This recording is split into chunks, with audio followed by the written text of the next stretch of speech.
All right, so this is part 2 video for optical illusion design number 3, positive and negative. Here I have the design that I've been working with. I did outline with the black Sharpie, but remember that's not required.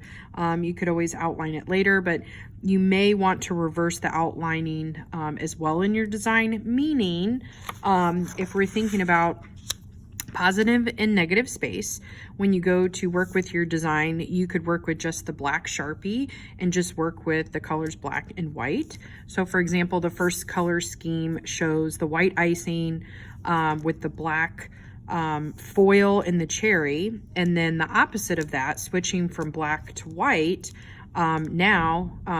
the foil goes from black to white, the icing is now black, the cherry is now white. The background was once white, is now black. So flip-flopping that. This is where I was saying that would have an impact if you outlined everything with the black Sharpie.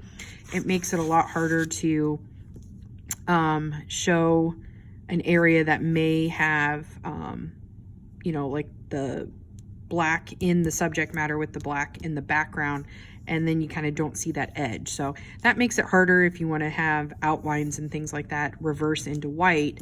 You can't do that as well if you've already outlined it. Another option, if you want to add color component, you can probably have, I've seen students work with 1 or 2 colors. This is an example where I have a lot of different colors. So this would be like color scheme number 1, and you only need, you can keep it basic or you can work with a lot of different colors as long as you're following the system. So in this system, this would be 1 color scheme that I have where everything in the background is blue, cupcake foil is green, icing is pink, cherry is red. Then in the opposite of that, I could flip-flop to a different color scheme where everything goes from the blue background to a red, foil goes from green to blue, pink goes to light blue, red goes to yellow.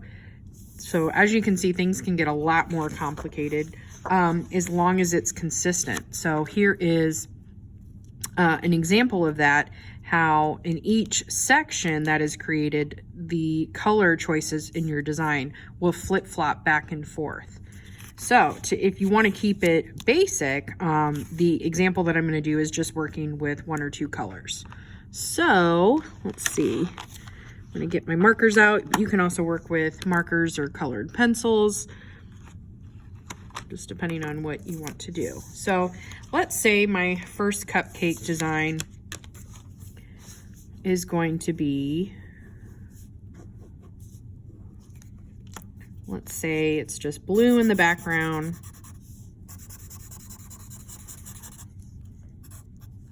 And then it switches. So I have all the details in here, and this is very basic. So if you really don't want to add a lot of color, everything inside could be pink. And it's just going to flip-flop. So then in the second design, when it flip-flops, that's what happens if you rush a drawing. It still looks like a cupcake though, I think, right? So the background would be pink. Of course, I'm not gonna apply color that way on the final one. But then the rest of this would be in blue. So it would flip back and forth. So, you don't have to do this step, but sometimes I like to try it out to see what it looks like, especially if I'm working with a lot of colors. Next step is to divide your design into sections. And I think on the requirements, I want to say it's like 10 to 12 different sections. So I'm going to start with the corner to corner. If you have another way that you want to divide your composition, that's fine. You may have like an L shape or a circle. That's fine. If 10 to 12 sections are just really, too narrow and you need a little bit wider, you can make some of those changes. Like maybe you have 8 instead of 10. So I have an X. Added another line. I think this right here is going to give me 8 sections. I did an X and then a plus sign. And it does, it gives me 8 sections. So You could keep it like that. I think that would be plenty. If you want 10 or 12, that's fine too. But, you know, just looking at this space, 8 would be enough. So I have 8 sections, meaning, let's say this section is going to be color scheme number 1, which is this here. When it flip-flops to number 2, where am I adding 3 in there? Keep going to putting the numbers in order. Okay. So 1, 2, 1, 2, 1, 2, all the way around. That way, and you have to have even numbers, because if you have odd numbers of sections, you're going to have the same color scheme right next to each other, and you don't want that. You want to be able to flip-flop it. So that means in color scheme number 1, everything in the cupcake is pink.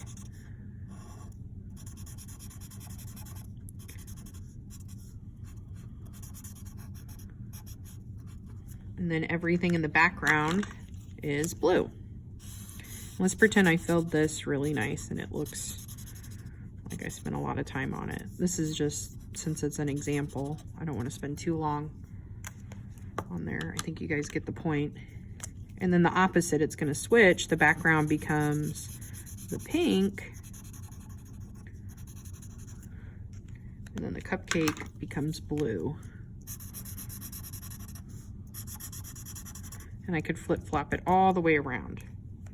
That's just using 2 different colors. And you can use the white of the paper. You can also use, since you outlined in, if you did outline in Sharpie, you could also use the black Sharpie, which I know everybody has that.